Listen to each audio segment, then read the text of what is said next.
Hello, we have a lovely little watercolour by a very well-known local living Maltese artist called Kenneth Zammit Tabona, dated June 2007, and it reads 10 Congreve Street, COMINO.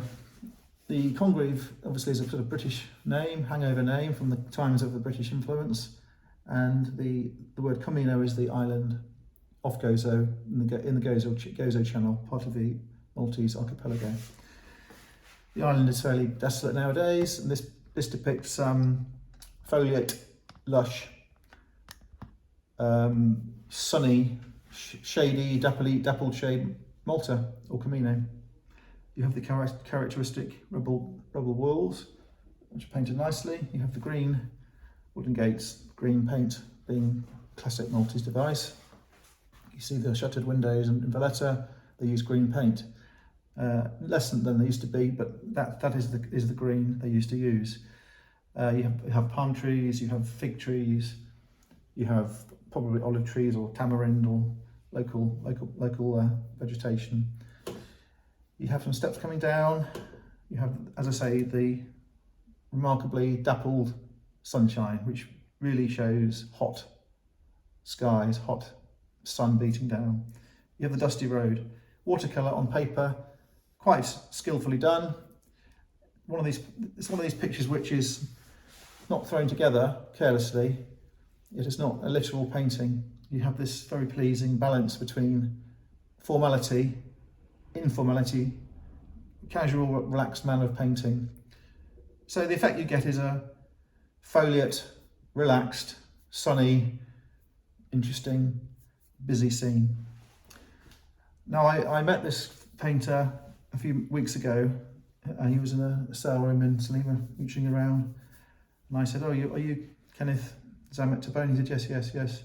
Anyway, we got chatting, and nice man, and fairly prolific, still selling from exhibitions and things. So there's a lot of material out there. And I said, "Oh, it's busy, isn't it? You like busy scenes," and he likes sort of foliation, and he likes lots of colours. And some of his paintings are slightly crazy, without being on the way to Salvador Dali. They sort of have a hint, very, very mild hint of that sort of colourway and expressive nature. But they're busy. The perspective is varied. You have some of them where you're looking along, like this one. You have some of them where you're looking down. You have he does windows very well, looking from inside the house to outdoors. So he's got his own knack and his own method of painting, and I suspect he paints what he's interested in doing. And what could be more tedious than paint something that you don't want to paint? I mean, it's a creative dead end. So I think that it's a very pleasant thing.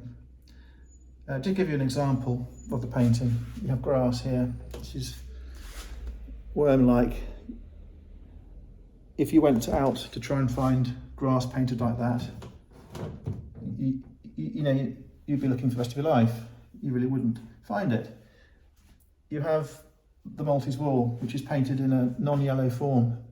If you wanted to find a Maltese painting a Maltese wall in a purple, you'd have to look for a long time.